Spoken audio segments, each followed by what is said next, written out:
Bombeig Agustinet, número 616, prèvia al partit contra el Leganés del divendres 9 de febrer de 2024. Conspiració. Conspiració? Com encaixa el futbol professional el rendiment dels futbolistes musulmans durant el Ramadà?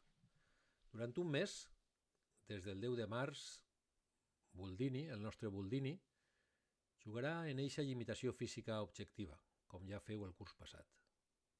Pareix un bon nano, encara que en Cornellà li amollara un carxot al monitor del bar. Li passa com a uns altres davanters grandots. Repestopa tot el partit i damunt els àrbits el penalitzen en excés pel seu cos enorme.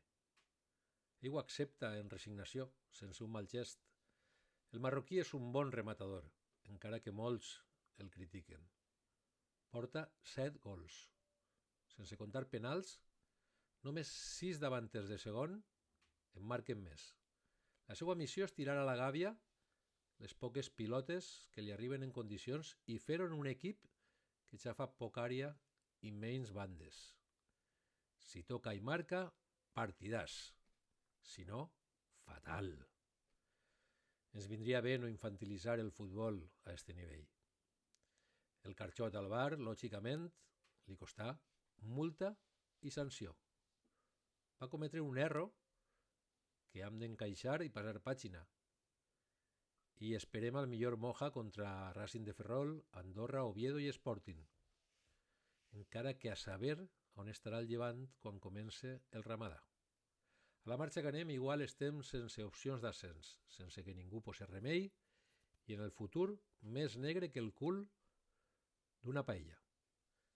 I no serà per culpa dels àrbits. Arriba el líder Leganés 9 punts per davant, en el Llevant a 3 del playoff, en sensacions negatives i xifres d'equip menor. 15 dels últims 42 punts.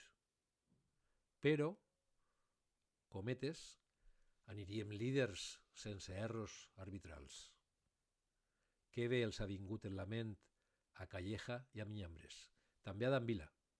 Així pot continuar aparcant una decisió inajornable, com si no hagueren hagut erros a favor nostre, com si un error en contra significara una victòria segura. En la seva grossera decisió, Arcediano i Gorostegui en el bar regalaren el triomf a l'Espanyol, però això no pot ocultar que el Llevant tirà al fem els 60 primers minuts de partit, que no aprofità la situació al límit en què es trobava l'Espanyol i que va seguir en el partit gràcies a la prodigiosa parada d'Andrés que evità el 2-0 just abans que d'ell a marcar l'empat. A sovint, fixar-se massa en els àrbits aparta la vista dels problemes reals d'un equip, passat tots els dies en el món del futbol. En el nostre cas, aquest problema té un nom.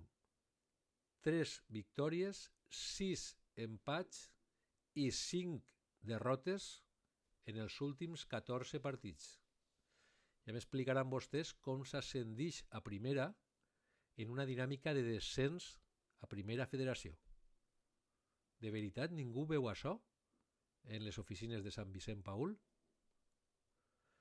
No, no patim una conspiració. El problema són uns quants àrbits mediocres, com n'hi ha en tots els col·lectius, i una gestió ineficaç, per moments nefasta, del VAR i del propi col·legi arbitral, que és tan gregari que és incapaç de fer autocrítica.